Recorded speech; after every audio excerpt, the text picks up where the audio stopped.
50 정도 되면은요, 내가 그래도 20, 30년 동안 좋은 기업이나 어떤 좋은 바탕에서 열심히 일을 했는데 내가 이거밖에 안 될까? 역량이 왜 이거밖에 안 될까? 계속 이렇게 되더라고요. 우리가 요즘에도 우리 사람이 어떻게 살면 잘 살 수 있을까? 중용에서는 혼자 있을 때 몸가짐을 잘해야 된다. 사실 이제 혼자 있는 시간을 견뎌야 한다는 건 자신이 좋아하는 일도 할 수 있어야 한다라는 개념으로도 접목될 수 있을 텐데요. 건강한 취미를 갖는 것도 바람직한 그럼요. 너무 좋죠. 그러니까 사람은 혼자 있을 때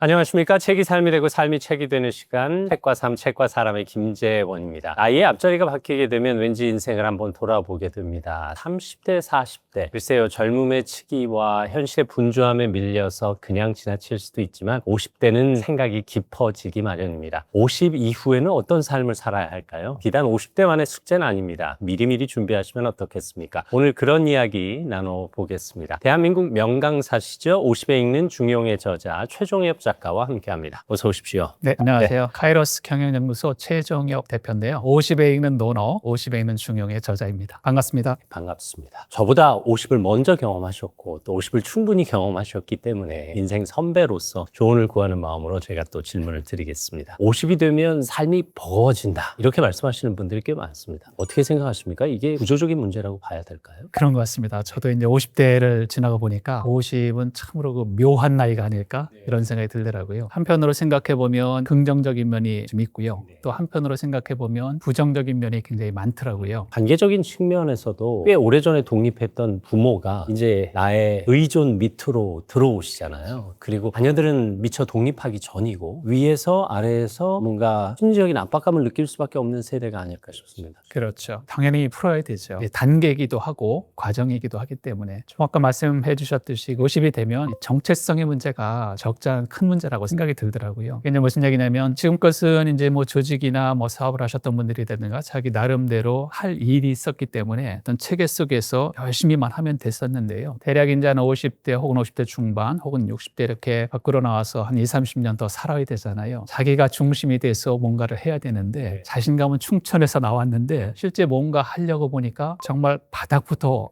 해야 되더라고요. 이것도 해야 되고 이것도 해야 되고 그러다 보니까 사람들이 직장에서 했던 일은 잘할 수 있겠는데 새로운 일을 시작을 할 때 보면 서툴잖아요. 서툴면 마음속으로 어떤 생각이 드냐면 내가 그래도 20, 30년 동안 좋은 기업이나 어떤 좋은 바탕에서 이름을 날리면서 혹은 열심히 일을 했는데 내가 이거밖에 안 될까? 역량이 왜 이거밖에 안 될까? 계속 이렇게 되더라고요. 새로운 일을 하면서 그런 것들이 반복적이다 보니까 사람이 소심해지고요. 뭔가 도전적이라든지 자기 스스로에 대한 어떤 그 믿음이라든지 이런 것들이 많이 떨어지는 그런 시기가 50이 아닐까 또 이렇게 생각합니다. 네, 그 심리적 부담감에 가족의 관계가 영향을 미친단 말씀이시죠? 그렇죠. 가족의 관계에 대해서 좀 풀어주시면. 이제 50 정도 되면은요, 아이들은 이렇게 커가고 중고등학생 혹은 대학생 정도가 되고요. 부모님은 또 이렇게 늙어서 돌봄을 해드려야 되고요. 이러다 보니까 결국 나 혼자도 살기가 사실 버거운데 아이들과 부모의 문제를 같이 또 이제 특히 부모님 같은 경우는요, 그 정도 나이가 되면은 뭐 이제 정말 케어를 많이 해드려야 될 그런 나이더라고요. 아니면 뭐 좀 이러신 분들은 돌아가시는 분들도 있고요. 상실의 아픔도 있을 수 있고요. 그러니까 경제적인 문제, 그다음에 가정의 문제, 또 본인 스스로의 정체성의 문제 이런 거 결부가 되니까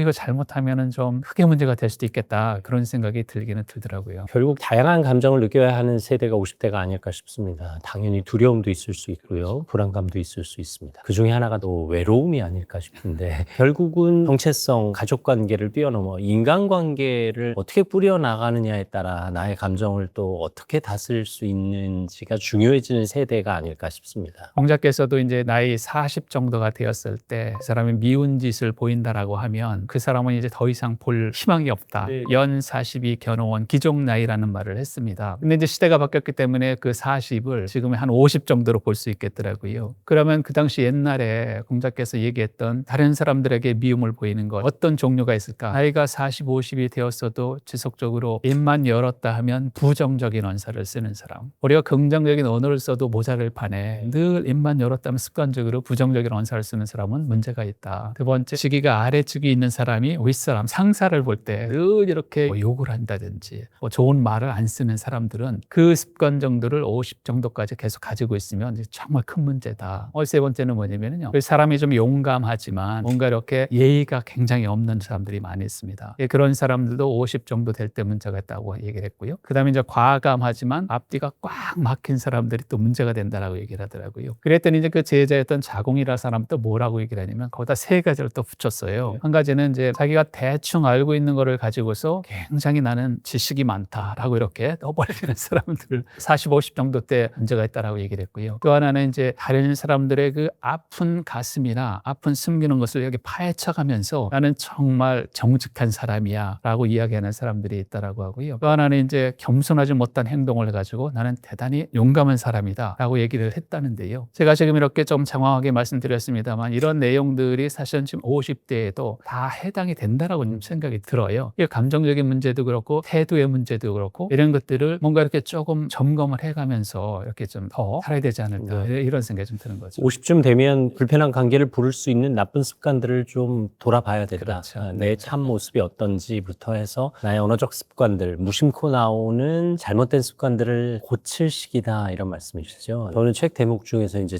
훌륭한 신화를 얻으려면 군주가 자신을 닦아야 한다. 자신을 닦으려면 돌을 닦아야 하고 돌을 닦으려면 참을 인자가 필요하다. 이게 어떻게 보면 갑질이 성행하는 이 시대에 내가 나를 잘 다스려야 된다. 그리고 혼자 있는 시간도 견딜 수 있어야 된다. 뭐 이런 적용점이 보이거든요. 그렇습니다. 그래서 중용에서는 혼자 있을 때 몸가짐을 잘해야 된다라고 해서 굉장히 유명한 이 단어가 중용 1장에 등장을 하는데요. 그게 바로 이제 신독이라는 말이에요. 신독. 신자는 신중할 신자고요. 독자는 홀로 독자죠. 그러니까 사람은 혼자 있을 때 조심을 해야 된다. 그래서 이제 신독이라는 개념이 중용의 제1장에 등장을 하는데 왜 거기다가 신독을 넣어놨던 이유가 있을 거라고 생각해요. 그 시작점은 조선시대 때 선비들이 수신이나 수양이나 이런 것들의 기본점을 뭘로 봤냐면 신독으로 봤다라고 그러더라고요. 이 삶이라는 게 그런 것 같더라고요. 고속도로에서 운전을 하고 있는데 단 1초만이라도 뭔가 이렇게 딴 생각을 하잖아요. 그럼 바로 사고로 그게 연결이 되잖아요. 50까지 잘 살았지만 뭔가 이렇게 순간적인 걸로 인해서 또 나락으로 떨어지기도 하고요. 이러니까 홀로 있을 때 신독이라는 그 단어를 굉장히 중요하게 생각을 또 해야 되지 않을까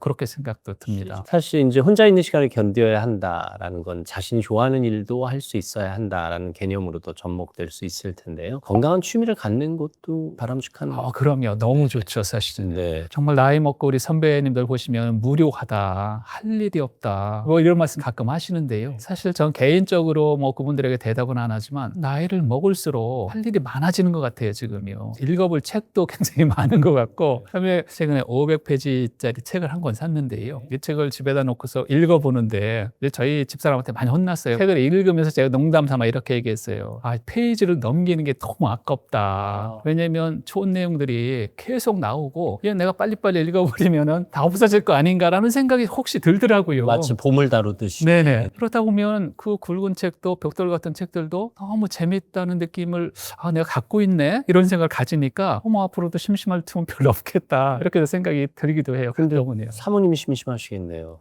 저희 집사람은 이제 뭐 본인 혼자 잘 노니까 네. 다른 취미를 또 갖고. 책과 삶 이게 너무 좋은 거라고 생각해요. 책 읽기 힘드시면 저희 책과 삶을 봐주시면 되겠습니다. 사실 중용에서 말하는 지혜는 많이 아는 것이 아니다. 자신의 상태를 정확히 아는 것이다. 이 문장도 무척 마음에 와닿았거든요. 상담 쪽이나 심리 쪽에서 알아차림에 대한 얘기도 많이 합니다만 자기 자신을 안다는 거 이게 뭐 평생 내가 나와 함께 살아왔지만 내가 나를 잘 모르잖아요. 잘 모르죠. 네. 어떻게 알아갈 수 있을까요? 제가 저를 안다는 것도 중요하기는 하지만 그 알아서 뭐 할 거냐 또 이것도 전 중요하다고 생각해요. 그냥 계속 나만 알아가는 거 알아서 뭔가 이점이 있어야 되잖아요. 그런데 사람들은 그게 자기를 알아가는 게 사실 어렵죠. 다른 말로 이런 거예요. 당신이 좋아하는 게 뭘까? 좋아하는 게 분명히 있긴 있는데 그걸 말로 하기가 어렵더라고요. 그래서 그냥 어떤 목표를 정해서 한번 해보자. 내가 잘 모르겠는데 그냥 5개 정도 뭔가 이렇게 해보고 싶은 일이 있다라고 하면 그중에 하나를 정해서 한번 해보자. 그럼 목표가 생기잖아요. 그렇죠. 만약에 지금부터 5년 전에 그런 일을 했다라고 하면 지금 5년의 시간이 지나가면서 지금쯤은 그 분야에 대해서 준 전문가 정도가 돼 있을 것이다. 그래서 마찬가지죠. 지금 질문하신 그런 문제도 뭔가 이렇게 좀 정해놓고 우리가 그냥 가다 보면 그게 이루어질 것이다 라고 생각이 들더라고요. 왜냐면 그 정하기가 되게 어려우니까 어떻게 하는 게 나를 내가 정확히 아는 게 중요하긴 하지만 알아서 그 다음은 뭘까 이게 라는 생각도 들더라고요. 사실은. 그러네요. 안 다음에 뭘 할 것이냐. 저는 사실 50대들이 일가를 이루고 인생의 장면 전환을 겪으면서 더 이상 주목받지 못한 인물이 될 수 있잖아요. 그런데 이 대목이 참 눈에 띄었어요. 눈에 띄지 않는다고 해서 귀한 것이 빛나지 않겠느냐. 군자는 중용을 따름으로 세상에 드러나지 않고 숨은 채 살아도 후회하지 않는다. 다만 이것은 오직 성인만이 할 수 있는 일이다 라고 하셨는데, 내가 주목받지 못하고 내가 빛나지 못하는 것 때문에 힘들어하는 세대가 또 50대가 아닐까 싶어서요.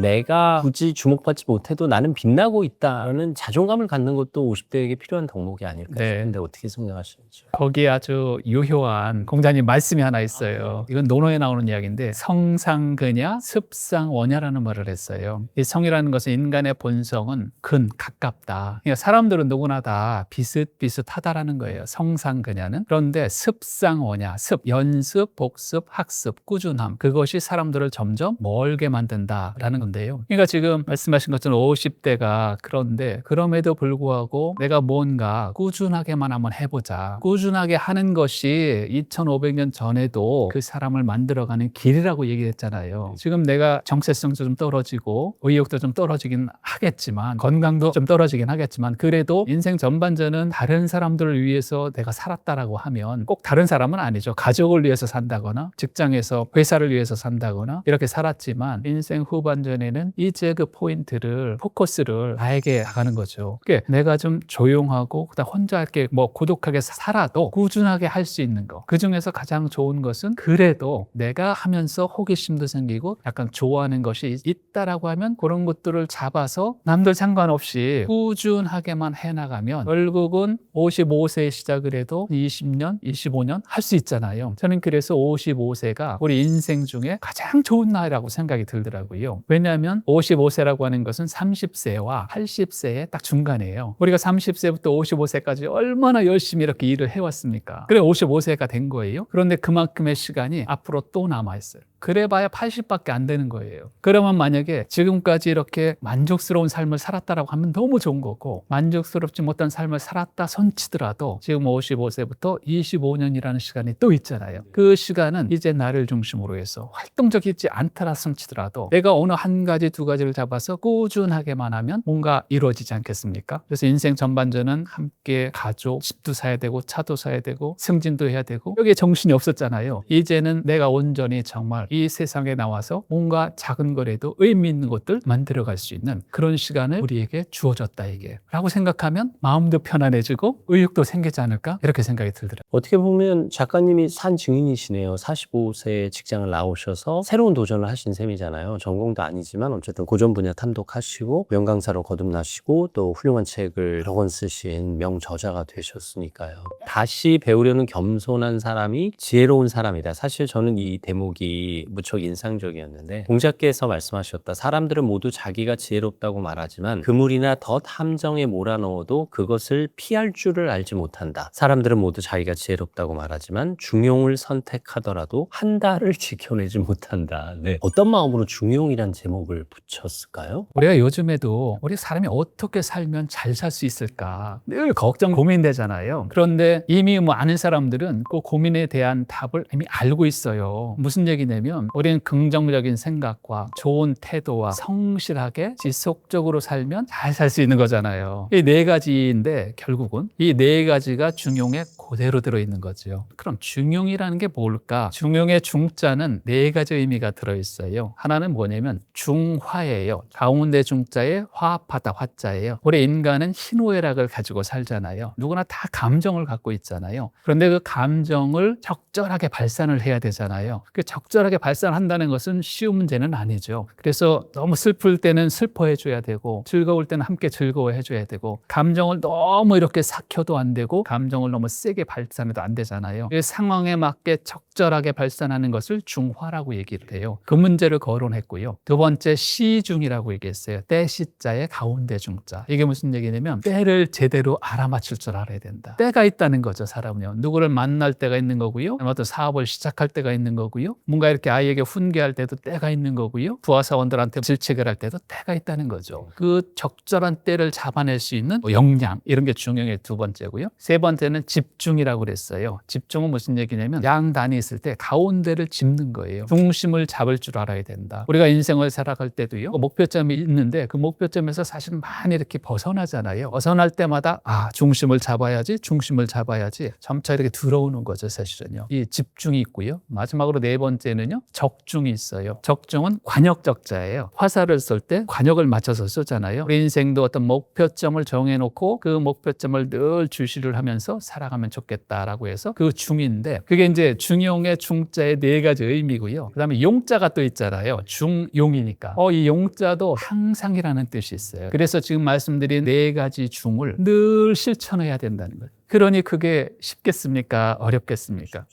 굉장히 어려운 얘기죠, 사실은요. 그래서 공자께서도 중용은 굉장히 쉽지 않다, 이게. 하지만 쉽지 않다라고 해서 불필요한 건 아니다. 중화, 시중, 집중, 접중을 늘 실천하는 삶을 산다. 이제 중용의 내용을 좀 50대의 삶에 적용해 보겠습니다. 책에서 인상 깊었던 것 중에 하나가 내 생각만 옳다라고 굳어지는 태도를 경계해야 된다라는 대목이 있어요. 가장 가까운 관계일수록 적용해야 할, 지켜야 할 도리가 있다. 이런 언급도 하셨어요. 가까운 관계일수록 우리가 어떤 마음을 지켜야 될까요? 나랑 가장 가까운 사람이 누구인가를 보면 어렸을 때는 부모고요. 조금 성장하면서는 형제 자매더라고요. 그 다음에 결혼을 해서는 부부 관계고요. 그 다음에 이제 사회적인 친구고요. 그 다음에 직장에서의 상하 관계라든지 동료 관계라든지 이거더라고요. 근데 이 문제를 중용에 그대로 기록을 해놨어요, 공자께서. 그래서 그걸 어떻게 얘기했냐면 오도가 있다.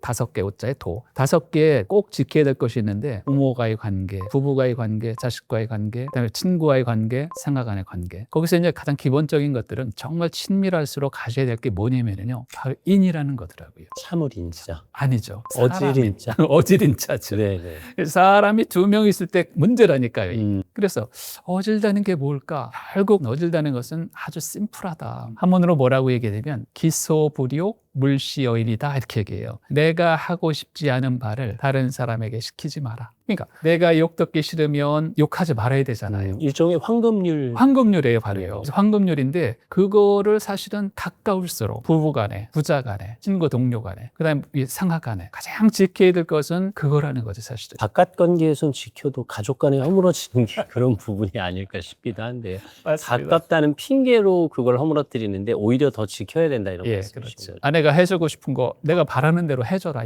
그러니까 중용에서 그런 얘기를 하지요. 아들에게 바라고 싶은 바를 부모님에게 해줘라. 그러니까 이거 적용하면 되잖아요. 남편에게 바라고 싶은 바를 먼저 남편에게 해줘라. 아내에게 바라고 싶은 바를 아내에게 먼저 해줘라. 이러면 뭐 문제될 게 없는 거죠. 그러니까 역지사지죠, 사실은. 그걸 그렇게 2500년 전, 400년 전에도 강조를 했다는 것은 뭐 지금도 마찬가지라고 저는 생각을 해요, 사실은. 사실 50대에는 아직 미련이 남아 있어서 과하게 붙잡고 있는 것들이 있거든요. 이제 손가락을 좀 펴야 될 때가 아닐까 싶은데, 우리가 그래도 한 가지를 쥐고 있어야 한다면 다른 건 좀 내려놓으시고 요것만은 좀 붙잡고 가신다면 당신의 남은 생이 편안할 겁니다. 행복할 겁니다. 뭐 이렇게 제안하실 만한 게 있을까요? 이제 50, 60, 70 되면서 분명히 건강도 좀 떨어질 거고요. 활동력도 좀 떨어질 텐데, 그러니까 그걸 이길 수 있는 것은 반복이라고 생각해요. 어떤 한 가지를 잡아서 그거를 10년 정도만 한번 해보자. 10년 정도만 하면 뭔가 거기서 이루어질 거라고 생각이 되는 거죠. 아니 50, 60 됐다고 해서 책을 못 보는 게 아니라 책을 충분히 볼 수 있잖아요. 책과 삶 혹은 책 속에서 뭔가 이렇게 진행을 하면서 그렇게 하다 보면 분명히 포커싱이 되더라고요. 남들이 보든 안 보든 하다 보면 분명히 전 일가를 이룰 거라고 생각해요. 전 그게 인생의 청출어람이라고 생각해요. 인생의 전반전보다 좀 나은 후반전이죠. 인생 전반전은 뭔가 이렇게 헛헛했다라고 하면 인생 후반전은 마음을 좀 채워가면서 늦지만 반복적으로만 하면 된다. 성상그냐 습상오냐가 거의 모토라고 생각이 들기도 하고, 그러면 좋지 않을까 이런 생각이 좀 많이 듭니다. 네, 제가 책을 읽으면서 마음에 담았던 문장이 하나 있는데 그 얘기를 지금 하시네요, 공교롭게. 쉼이 없으면 오래가고 오래가면 무궁무진하다. 이 지극한 성실함은 쉼이 없으니 오래가고 오래가니 효험이 있다. 그러니까 어떤 한 가지를 마음을 정하면 그걸 좀 꾸준히 가다 보면 일가를 이룰 것이고, 중용이 진짜 도는 성실함이다. 그리고 관계에서 우리가 성실함을 바탕으로 살아가면 관계도 편하고 나의 삶도 편하고 결국 궁극적인 행복에 이를 것이다 라는 교훈을 깨닫게 됩니다. 50대 어떻게 살아야 할까 고민하는 분들에게 끝으로 좋은 말씀을 주신다면 중용을 바탕으로 해서 네. 어떤 말씀을 해주시겠습니까? 그러니까 우리가 이제 많이 알고 있는 말 중에 지성이면 감천이라는 말이 있잖아요. 지성이면 감천이다. 그 이제 바로 아주 지극정성으로 하게 되면 저 하늘도 감동을 한다는 말이고요. 그다음에 지성이면 여신이라는 말도 있어요. 지성 여신. 정말 성실하게 하게 되면 마치 신처럼 귀신처럼 된다. 잘 모르는 것 같아도 남들이 보기 야, 그건 어떻게 알았어? 지성 덕분이, 성실 덕분이죠, 사실은. 꾸준하게. 그래서 중용에서 후미에 강조하는 게 지금 말씀드린 것처럼 성실과 정성이라는 거죠. 우린 그걸 가지고 태어났고 또 태어났다라고 보는 거죠, 사실은. 그거를 10분 활용하면 이 천지 자연 우주가 자연스럽게 흘러가듯이 우리의 삶도 조금 더 자연스럽게